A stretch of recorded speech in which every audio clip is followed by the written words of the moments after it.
네, 허반석의 주식 파파라치 시간으로 이어가도록 하겠습니다. 시장 분위기가 좀 어둡긴 한데 어떤 테마에 집중하면 그래도 대피처를 제대로 찾을 수 있을까요? 이분과 함께 자세한 이야기 지금부터 풀어가 볼게요. MTNW 허반석 어드바이저 인사드리겠습니다. 어서 오십시오. 네. 안녕하세요. 오늘 정말 어려운 작에 발걸음해 주셨습니다. 테마를 평소에도 고심해서 가져와 주시지만 오늘 특히 더 많은 고민하면서 끌고 와주신 키워드가 아닐까 싶습니다. 바로 질문을 드려볼게요. 반석 패치가 오늘은 어떤 테마에 주목했을까요? 시장에서 좀 안전지대 찾아주세요. 어떤 테마 오늘 살펴볼까요? 네, 실적이라고 말씀드리고 싶고 배터리 섹터 안에서 좀 살펴보도록 하겠습니다. 지난주에도 이렇게 말씀드렸습니다. 코스닥 지수가 10주 연속 상승에 대한 도전을 이어가고 있는 반면 시장에 대한 부담감은 커질 수 있습니다. 10주 연속 상승이라는 것이 우리 증시 역사상 거의 두 번째이기 때문에 여기에 대한 피로도와 부담감들이 가중되고 있다. 그 중에서도 2차 전지 섹터에서 외국인과 기관의 수급이 아닌 개인들의 수급이 조금 더 이어지고 있기 때문에 우리는 조금 조심할 필요가 있습니다. 라는 말씀을 드렸고요. 하지만 실적이 찍히는 종목들에 대해서는 우리가 지속적으로 관심을 가져야 된다라는 이야기를 함께 좀 드려왔습니다.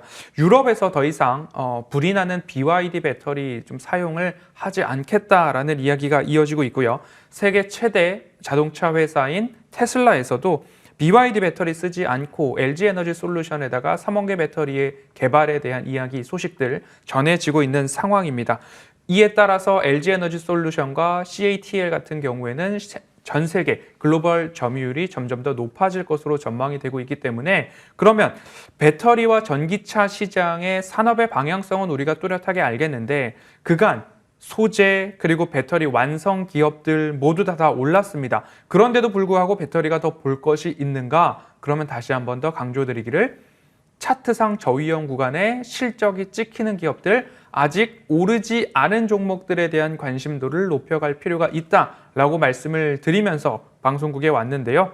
결국엔 모든 종목들이 하락을 하면서 모든 종목들의 매력도가 다 높아지지 않았나라는 생각입니다. 그런데 오늘 장 마감하고서 실망감에 너무 기죽어 계시지 마시고 오늘 유독 아래 꼬리를 달고 올라온 기업이 어디인가? 이 기업 같은 경우는 외국인들 수급이 주도를 했었는데 오늘 외국인 매도가 안 나왔네. 이 기업은 연기금 또는 기관 사모펀드의 수급이 주도했던 기업인데 여전히 이 기업 같은 경우에는 주도 수급이 이어지고 있구나. 매물 출회가 되지 않았구나라는 종목들 아래 꼬리를 길게 달았고 주도 수급이 이어지고 있고 하는 종목들에 대해서는 이 기업의 실체와 실적이 있는가 한 번씩 접근을 해보신다면 오히려 지금 용기를 내고 기회를 내볼 만한 종목들도 분명히 있다라는 말씀 조금 더 덧붙여 드리고 싶습니다.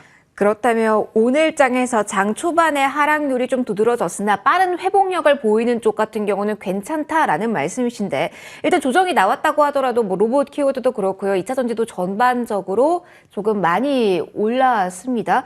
그런데 실적을 얘기하신 걸 보니까 2차 전지를 조금 더 볼 필요가 있다는 말씀이신지 조금 더 설명을 해주세요. 오늘 좀 힘이 받고 올라오는 종목 플러스 알파로 더 갈 수 있는 종목의 키워드는 어떤 게 잡히던가요? 네, 예를 들자면 제가 차트상 저위험 구간 가격적으로 우리가 매수를 했을 때 손실을 볼 확률보다 수익을 볼 확률이 높은 종목에 지속적으로 관심을 갖자라고 방송 내내 말씀을 드리고 있습니다. 가장 단편적으로 삼성 SDI를 58만 원 구간에서 말씀을 드렸는데 58만 원 말씀을 드릴 때 차트상 저위험 구간이기 때문에 말씀을 드릴 수 있었고 1차 목표가를 70만 원, 2차 목표가를 75만 원으로 상향 조정하면서 여전히 수급이 이어져 오고 있기 때문에 지속적으로 수익률 극대화에 대한 말씀을 드렸고 그 이후 75만 원 돌파한 이후 80만 원을 상회했을 때에는 제가 방송에서 AS를 드릴 때에 여기서 덜컥 나도 사야지라고 대응하시는 분은 없기를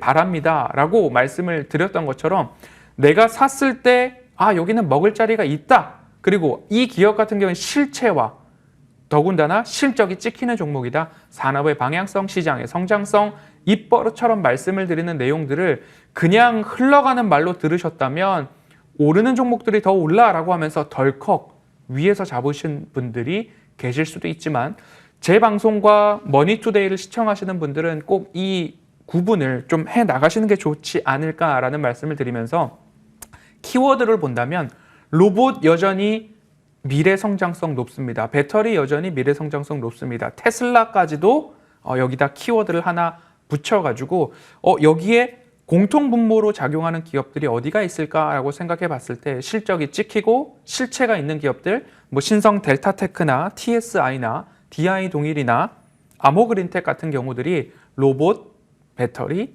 테슬라라는 키워드와 부분 집합들이 이렇게 엮여 있는 모습들이 있습니다. 이 기업들의 공통점, 실적이 우상향하고 있다라는 거죠. 그런데 이 각각의 기업들을 보셨을 때 앞서서 말씀드렸습니다.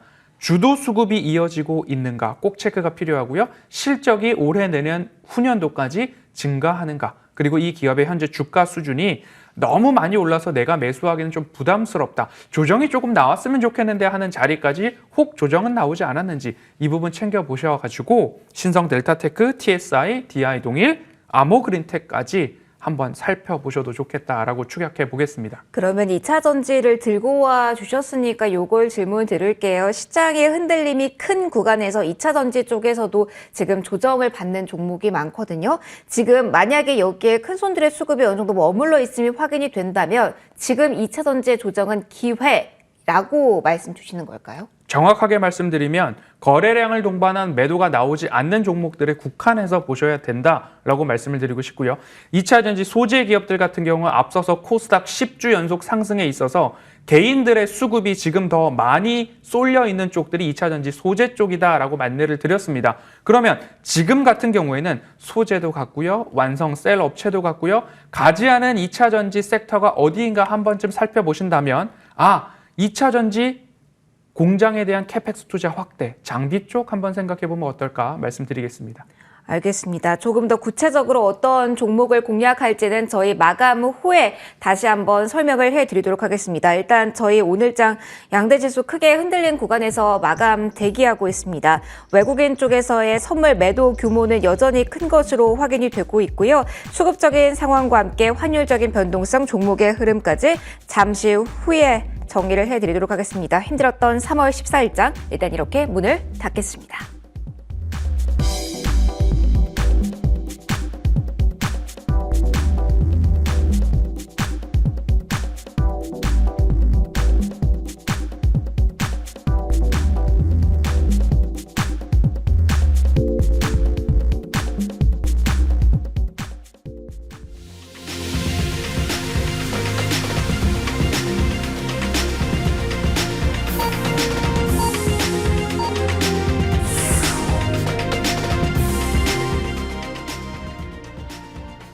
네, 3월 14일장이 이렇게 마무리가 됐습니다. 파랗게 물들은 오늘 하루였습니다.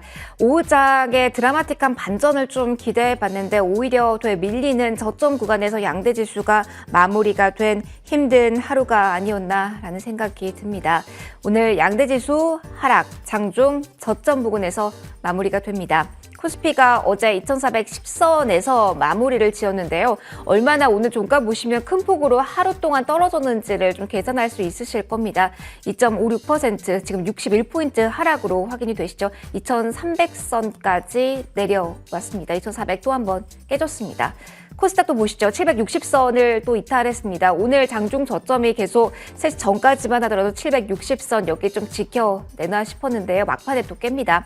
30포인트 넘게 조정받으면서 758선에 오늘 종가 선전한 모습을 확인이 되고 있습니다. 양대지수 큰 폭으로 좀 내림세가 확인이 되면서 특히 코스닥 같은 경우는 막판에 좀 밀리는 그 폭이 크게 확인이 됐다라는 점 오늘 확인이 됩니다. 수급 보도록 하겠습니다. 오늘 외국인 쪽에서의 현선물 매도세는 장 초반부터 확인이 됐습니다. 외국인 쪽에서 코스피 쪽에서는 6천억 원 가깝게 매도 포지션 취했고요. 기관은 오늘장 같은 경우는 매도이긴 합니다만 장 초반에 800억 원 가량의 매도 우위에서 좀 줄여나가는 구간이었다는 점 특징입니다. 자, 원달러 환율 나왔네요. 1,300원 선 아래에서의 흐름이 오늘 장 초반 나왔습니다. 그런데 1,300원 선 상향 돌파한 구간에서 전 거래일 대비 9원 30전 가량 또 한번 오릅니다. 1,311원 구간에서 장중 고점에서 오늘 마무리가 됩니다. 코스닥의 투자자별 매매 동향도 이어서 체크를 해보시면은요. 여기서도 매도입니다. 기관, 외국인, 동반, 매도 개인만이 양대 시장에서 사는 모습이었고요. 오늘 외국인 선물 포지션도 궁금하셨을 텐데 아직 마감이 선물 쪽은 안 됐습니다. 현재는 22,000계약 넘는 매도 우위 나오고 있다는 점까지 체크를 해드릴게요.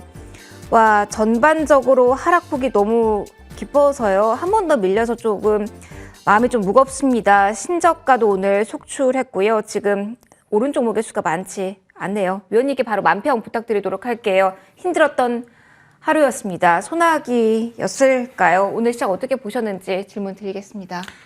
어제 같은 경우에는 SBV 실리콘밸리 은행의 파산 소식을 우리 시장이 그래도 잘 견뎌가고, 그리고 장전 미국 선물 지수가 반등을 했고, 재무부와 연준과 연방 예금보험공사가 신속한 결정을 통해서 파산하더라도 예금들은 돌려받을 수 있다라는 결정들 빠르게 소식들 전해지면서 우리 시장 방어하는 듯 했습니다. 하지만 전일 유럽 증시의 하락이 나왔고, 오늘 같은 경우에는 역외 환율이 1,300원 아래 1,295원대에서 시작을 했는데, 지금 종가 무렵까지 원달러 환율이 1,310원까지 치솟는 모습 속에서 예년 같으면 선물 시장에서 외국인들이 1시간이 안 되는 사이에 1조 원가량 매도가 이어졌습니다. 7천억 원, 8천억 원, 1조 원, 그리고 2만 계약 이상의 선물 매도가 나오면서 오늘 시장에서 조금 선물의 매도 축소가, 그리고 조금 축소하는 모습 속에 지수의 저점들이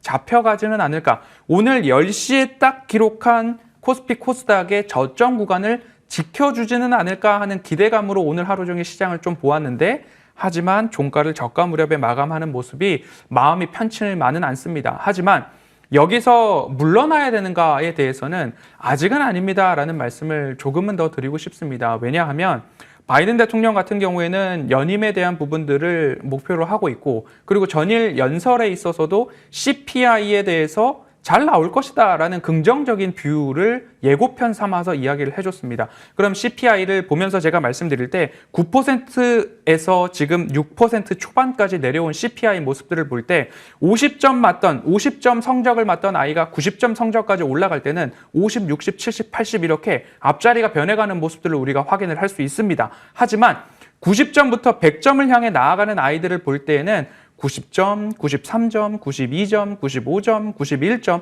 오르락내리락 하면서 그래도 우상향하는 모습들을 볼 수 있기 때문에 CPI가 둔화를 보이더라도 이 구간에 진입을 했다. 만약 내일 CPI가 예상치 상회를 나왔을 때는 엎친 데 겹친 격으로 더욱더 시장이 쪼그라들고 반대매매 추가적으로 출회하고 더 심각해지겠지만 CPI에 대한 예고편만큼은 지금 긍정적이다라는 모습들. 그래서 오늘 저는 노란톡 오픈 채팅방에서 매도보다는 오히려 조금 지켜가는 전략, 그리고 수익 중인 종목들 중에 급등하는 종목들이 혹여나 있다면 그곳에서 현금 비중 소량 늘려가 보자라는 제한적인 매매에 대해서 안내를 드렸기 때문에 오늘 밤 CPI 보시고 그리고 나서 더 규모 있는 거래에 대해서 마음의 결정을 해 나가셔도 어떨까라는 말씀 드리고 싶습니다. 짧게 정리하면 위원님, 오늘장의 하락은 과하다라는 메시지 저희한테 주고 계신 건가요? 그렇습니다. 알겠습니다.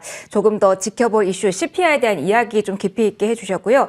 오늘 하락 과하다라는 만평 들어봤습니다. 그렇다면 과하다면 조금 더 기회를 단기간에 볼 수 있다라는 이야기로 들립니다. 저희 2차전지 이야기 좀 하고 있었거든요. 시장 리딩했던 섹터입니다. 그 안에서 기회에 가질 종목 바로 이야기 들어보도록 하겠습니다. 그 종목 지금 바로 공개해 주실까요? 네, 2차전지 장비 섹터에서 아직 오르지 않은 종목들을 찾아보다가 코인테크를 발견을 했습니다. 코인테크 같은 경우에는 2차전지 자동화 공정, 2차전지 제조 공정들을 전 공정에 걸쳐서 자동화 시스템을 구축한 유일한 기업 중에 하나입니다. 그렇게 된다면 이 기업이 납품하고 있는 주 매출처가 어디냐? LG에너지솔루션, 삼성 SDI, SK온 모두 다 고객사로 확보를 하고 있고 수주 잔고는 여전히 탄탄하기 때문에 그 수주 잔고가 이끌어갈 만한 이 매출액과 영업이익이 증가한다라는 점들을 좀 감안을 해보셔도 좋겠다라고 말씀을 드리고 싶습니다. 제가 실체가 있어야 하고 그리고 매출액과 영업이익이 증가해야 한다라고 말씀을 드렸는데요. 21년도 66억 원 영업이익, 22년도 148억, 23년도 390억 원, 그리고 24년도 610억 원. 이렇게 영업이익이 증가하고 있는데 두 자리, 세 자릿수의 전년 대비 증가율을 기록을 하고 있기 때문에 이 부분 참고하셔서 이 기업 실체는 이미 매출처를 통해서 확인을 했다. 하지만 차트상 저 위험 구간 일전에 제가 텔레칩스나 IT센을 말씀드릴 때에 200일 선을 돌파한 이후에 200일 선이 지지가 된다라고 한다면 그 기업에 대해서는 보유 관점으로 보시는 게 일면 타당하다라는 말씀을 드렸는데 오늘 조정 속에서도 10일선과 200일선은 모두 다 지지해주는 코인테크의 흐름들을 나타나고 있고 지난 3월 초 거래량이 조금 돌파를 했습니다. 그리고 나서 아직까지 200일선에 대한 지지가 이루어지고 있는 모습을 볼 때에 조금 더 조정이 나온다면 가격적으로는 한 27,000원 아래, 지금 10일선이 26,500원 언저리 됩니다. 그러면 27,000원 아래라고 말씀을 드리면서 하단을 준비를 했고요. 그러면 내일 시장에서 조정이 나오더라도 200일 선을 제가 손절 가격으로 제시를 좀 드리고 싶습니다. 25,500원, 26,000원 정도를 손절가로 말씀을 드릴 테니까요. 이 손절가를 이탈하지 않는 한 손절가와 가장 가까울 때에 시장의 변동성을 활용하셔서 매수 관점으로 한번 보시고 매수 관점으로 보신 다음에 목표가에 대해서는 32,000원 제시를 좀 드리겠습니다. 왜냐? 실체와 실적이 증가한다라고 정리하겠습니다. 알겠습니다. 오늘 저희 프로그램 앞선 앞선 코너에서도 나왔던 종목입니다. 코인테크, 아무래도 시장이 조금 갈 종목이 어렵다 보니까 이렇게 겹치는 종목도 나오는 것 같습니다. 목표가, 손절가 한번 체크를 해보시고요. 저희 AS도 빠르게 좀 해보도록 하겠습니다. 파파라치에서 저희 수익 낸 종목들 많습니다. 저희 신테카 바이오와 핑거는 목표 달성을 했고요. 그 다음에 눈에 띄는 종목이 IT센입니다. 오늘 이 종목 보신 분들 정말 많으실 겁니다. 금 관련주에 대한 주목도 사전에 예측을 해주셔서 저희가 지난 1월 말에 보유를 시작한 종목인데요. 이 종목 같은 경우는 어떻습니까? 오늘 보란듯이 반등 세게 나왔거든요. 홀딩 전략 유지를 해도 될지 추가적인 AS 받아볼게요. 네, 목표가를 5,000원 제시를 해드렸었는데 4,915원 목표가까지는 올라가지 못했지만 오늘 같은 시장에 이러한 상승이 나왔다라고 한다면 오히려 수익 실현 관점으로 보시는 게 일면 타당하지 않을까라고 말씀을 드렸고 지금처럼 이 200일선에 대한 지지가 나오고 있는 모습들 확인이 되고 있습니다. 그러면 마찬가지입니다. IT센도 텔레칩스도 오늘 코인테크도 200일선에 대한 지지선을 손절에 대한 구분선으로 지으시고 IT센도 지금처럼 200일선이 일시 이탈을 했지만 바로 장대 양봉을 이어가고 등락이 나오고 있지만 저점 구간은 200일선에 대한 지지가 나왔습니다. 이렇게 시장이 어려울 때에도 올라가는 종목들 왜 올라갔느냐? 금리 인상에 상단이 일면 정해져 있을 수 있습니다라는 이야기로 1월 말 말씀을 드렸습니다. 목표가 구간에서 수익 실현하신 분들은 잘 대응하셨다라고 말씀드리고 싶고요. 추가적으로 혹시나 상승이 나오게 된다면 마찬가지로 조금은 비중을 덜면서 이어가는 전략으로 보시는 게 맞겠다라고 말씀드리도록 하겠습니다. 알겠습니다. 힘든 시장에서도 오늘 빨간불 켠 종목 추가적으로 어떻게 하면 좋을지 전략에 대한 팁까지 들어봤습니다. 자, 오늘 여기서 마무리 지어야 될 것 같습니다. 힘든 하루였습니다. 내일은 드라마틱한 또 반전을 기대를 해보도록 하죠. 그러면서 저희 오후장 꼼꼼히 준비해서 여러분의 파트너로 돌아오도록 하겠습니다. 허만석 어드바이저와 같이 인사드릴게요. 함께해 주신 모든 분들 수고 많이 하셨고요. 고맙습니다.